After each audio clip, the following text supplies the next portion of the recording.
নজর রাখবো পরবর্তী খবরে। আকাশ প্রতিরক্ষায় আরো উন্নত ড্রোন আনতে চলেছে প্রতিরক্ষা মন্ত্রক। এই ড্রোন ভারতীয় প্রতিরক্ষা ও প্রযুক্তি বিষয়ক অর্গানাইজেশন ডিআরডিও জিটিআরএ বিভাগের দ্বারা নির্মিত। আর এই ড্রোন সম্পূর্ণভাবে এআই নির্ভর। এই ড্রোন নিজে থেকে টার্গেট লোকেট করে আক্রমণ চালাতে সক্ষম।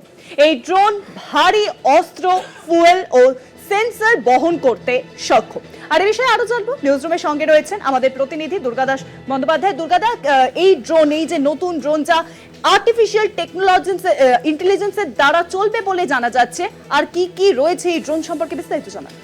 দেখো, একটা বিষয় খুব পরিষ্কার যে ভারত আকাশ প্রতিরক্ষার শুধু নয়, ডিফেন্স সেক্টরে যত দিন যাচ্ছে তার মডিফিকেশান হচ্ছে, উন্নত টেকনোলজি আপগ্রেডেশান সেটা চলছে। এবং সবথেকে বড় কথা, এটা একটা বড় প্রযুক্তিগত মানে একটা সাফল্য যে আকাশ প্রতিরক্ষায় আরও উন্নত প্রযুক্তি সম্পন্ন বা এআই ভিত্তিক বা আর্টিফিশিয়াল ইন্টেলিজেন্স ভিত্তিক আনম্যান্ড ভেহিকেল বা উন্নত ড্রোন নিয়ে আসতে চলেছে প্রতিরক্ষা মন্ত্রক। ডিআরডিওর যে সমস্ত মানে যারা টেকনোলজিস্ট রয়েছে তারা ইতিমধ্যেই এই ড্রোনের উড়ান সম্পন্ন করে ফেলেছে এবং খুব দ্রুতই এটা নাকি এয়ারফোর্সের হাতে চলে আসবে।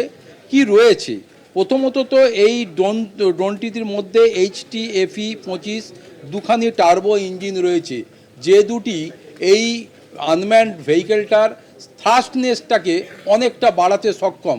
ফলে এর যে স্টেলথ ফিচার, এটা কোনোভাবেই শত্রুপক্ষের কোনো র্যাডার এর স্টেলথ ফিচারের জন্য এটাকে আইডেন্টিফাই করতে পারবে না বা লোকেট করতে পারবে না। এবং এর থ্রাস্টনেস বা ক্ষিপ্রতা বেশি হওয়ার জন্যে ডিপ স্ট্রাইকিংয়ে যেতে পারবে। এবং এটা যেহেতু আর্টিফিশিয়াল ইন্টেলিজেন্সের অধীনে রয়েছে, তাই এটা কিন্তু নিজেই টার্গেটকে লোকেট করা, ফিক্সড করা এবং সেই টার্গেটকে প্রিসিশনিক যে অ্যাটাক সে করতে সক্ষম।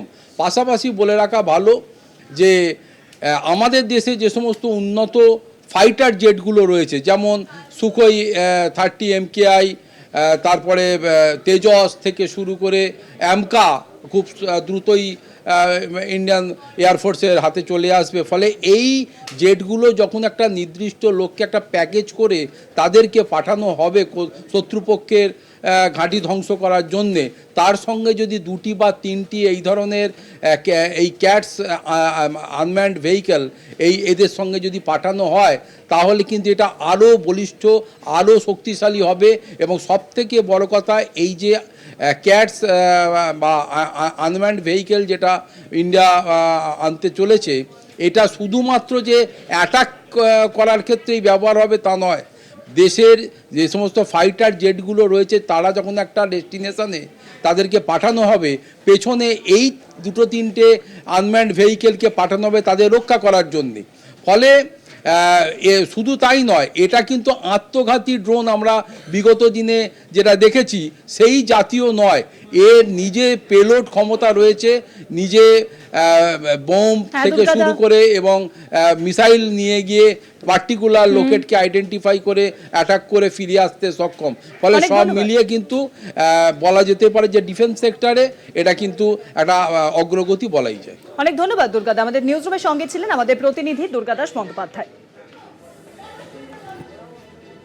আকাশ প্রতিরক্ষায় আরো উন্নত ড্রোন আনছে প্রতিরক্ষা মন্ত্রক, আর এই ড্রোন আর্টিফিশিয়াল ইন্টেলিজেন্সের দ্বারা চলবে বলে জানা যাচ্ছে।